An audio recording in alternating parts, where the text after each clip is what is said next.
आपके अपने YouTube channel खबर समाचार में आपका स्वागत है। लापरवाह ठेकेदारों के आगे मजबूर और बेबस नगर परिषद के अधिकारी।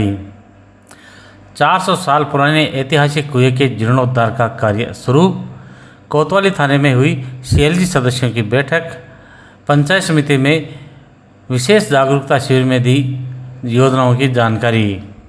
दिन भर की खबरों के लिए देखते रहिए खबर समाचार।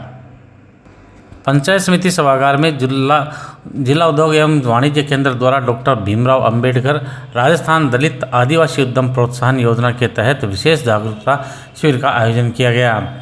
प्रधान मनभरी देवी मेघवाल की अध्यक्षता में आयोजित शिविर में केंद्र के महाप्रबंधक नानूराम गहनोलिया ने विभागीय योजनाओं, डॉक्टर भीमराव अंबेडकर राजस्थान दलित आदिवासी उद्यम प्रोत्साहन योजना, प्रधानमंत्री रोजगार सृजन कार्यक्रम, मुख्यमंत्री लघु उद्योग प्रोत्साहन योजना, मुख्यमंत्री युवा उद्यम प्रोत्साहन योजना आदि के बारे में विस्तृत जानकारी देते हुए उपस्थित व्यक्तियों को राज्य की योजनाओं का लाभ लेकर अपना उद्यम स्थापित करने के लिए प्रेरित किया।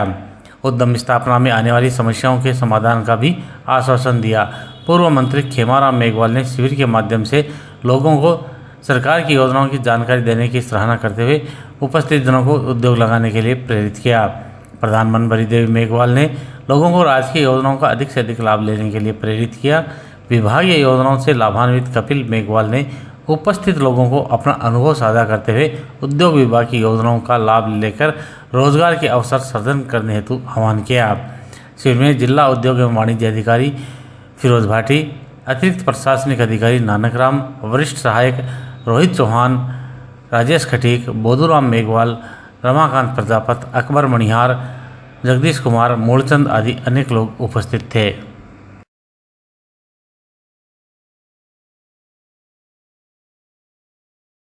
मुहर्रम के त्यौहार से पहले कोतवाली थाने में थाना प्रभारी धर्मेंद्र मीणा की अध्यक्षता में CLG सदस्यों की बैठक संपन्न हुई। थाना अधिकारी मीणा ने उपस्थित जनों को संबोधित करते हुए कहा कि त्यौहार सदैव ही भाईचारे का प्रतीक रहे हैं, इसलिए हमें सामाजिक कामों में बाधा पहुंचाने वाले लोगों की पहचान करनी होगी। उन्होंने सभी से सामाजिक सद्भाव के साथ मुहर्रम निकालने की अपील की। थाना अधिकारी ने कहा कि फेरी वालों, भीख मांगने वालों आदि से सावधान रहे, क्योंकि कुछ लोग दिन में रेकी कर रात को चोरी करते हैं, इसलिए नया आदमी नजर आते ही पुलिस को सूचना देवें। उन्होंने कहा कि युवा नशे की चपेट में न आए, इसलिए आवश्यक है कहीं पर भी नशे की बिक्री की सूचना मिले तो पुलिस को बताइए ताकि कार्यवाही की जा सके। सूचना प्रदाताओं का नाम किसी भी सूरत में सार्वजनिक नहीं होगा। बैठक के दौरान नगर परिषद के कनिष्ठ अभियंता कमलेश कुमार, अरविंद सोनी, श्याम स्वर्णकार, इरफान खान, मदन सोनी, सुरेश अरोड़ा, अली हसन सहित अनेक लोग मौजूद थे।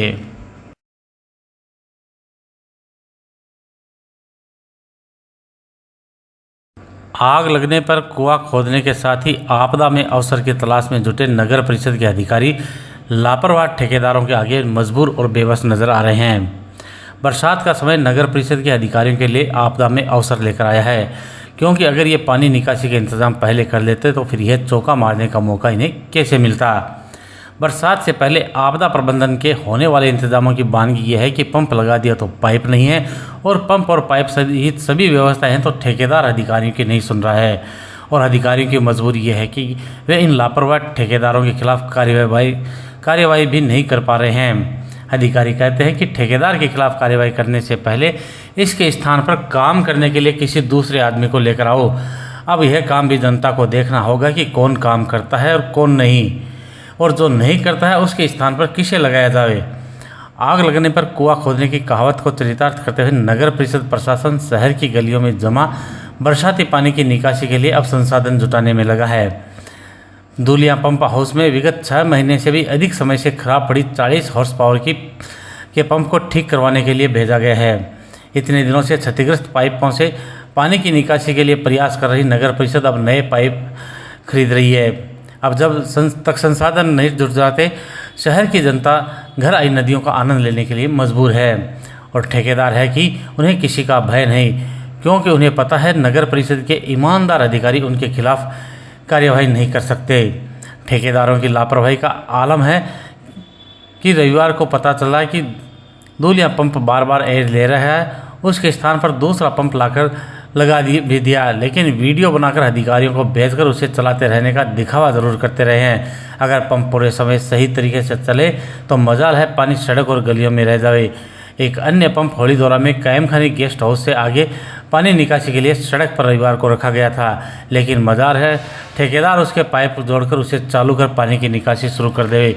सोमवार सुबह नगर परिषद के लेखाधिकारी भंवरलाल मेरठ एवं पार्षद इकबाल खान द्वारा ठेकेदार को फटकारने पर उसने पाइप नहीं होने का रोना रोया, जिस पर उसे हौलीदौरा स्थित फायर स्टेशन पर पड़े हुए पाइप दिए गए, जिन्हें लाने के लिए उसे रविवार को कहा गया था।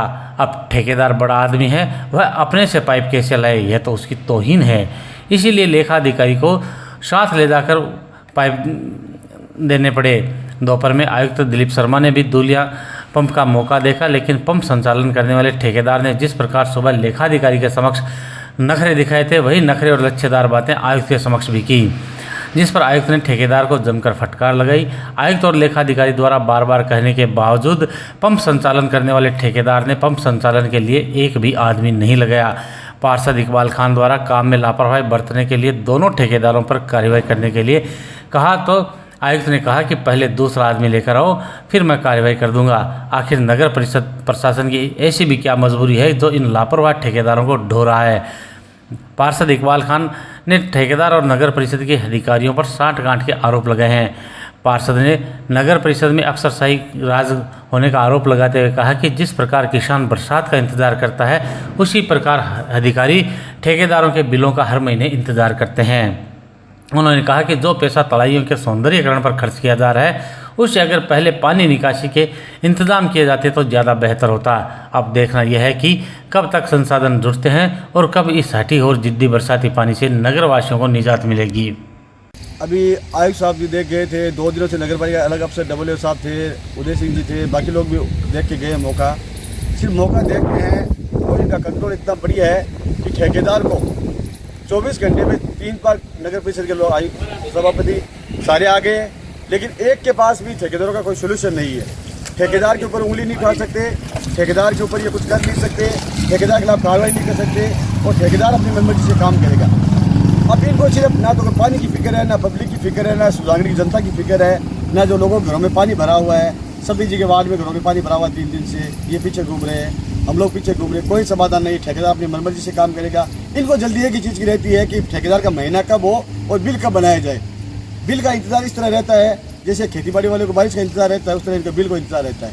ये हालात सेकंड फेज 2 का ये जो अमृत योजना चल रहा है, 6.5 करोड़ का काम है। अगर ये लोग DPR बनाते, ये घास फूस लगाने से ना सौंदर्यीकरण नहीं आता है, सौंदर्यीकरण नहीं आता है कि यहाँ पे सुजानगढ़ में पूरे बाजार में और कई बस्तियों के अंदर पानी घुसा हुआ है, उसका ये लोग 6.5 करोड़ में इंतजाम करते, बढ़िया मोटर लगवाते, तलाइयों का काम अच्छे से करवाते, पाइपलाइनें सही करवाते, वो 6.5 करोड़ में पूरे सुजानगढ़ का भला हो जाता। इन लोगों ने क्या किया है कि खुदाई करवाएंगे, घास फूस लगाएंगे और वो का वो हो जाएगा, जो पहले हमेशा से होता था है कि ना तो क्या खुदाई हुई, कहाँ खुदाई हुई, कोई देखने वाला नहीं है, कोई सुनने वाला नहीं है। वो गार्डन पहले लगा हुआ था, उस गार्डन को नाश कर दिया, उसमें गंदा पानी छोड़ दिया और दूसरा गार्डन सामने बना रहे हैं। कौन उसकी देख रेख करेगा? गार्डन लगाने से नहीं होता, गार्डन के लिए उसमें मेहनत करनी पड़ती है, उसकी देख रेख करनी पड़ती है। हालात ये है कि पानी के लिए कोई देख रेख करने वाली है।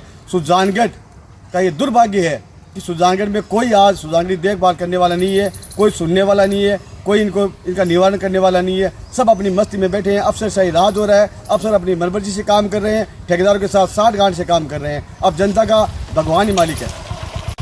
पंप को कंटिन्यू रखने के निर्देश दिए हैं। टोपोग्राफी की तो प्रॉब्लम है, लो लाइन एरिया है। अब जो मकान लो लाइन में बन गए हैं उनको तकलीफ तो रहेगी, बरसात होगी तो पानी निकलने में 24 से 48 घंटे लगते हैं। कंटिन्यू पंप चल रहे हैं और उसको रेगुलर रखने के निर्देश दिए।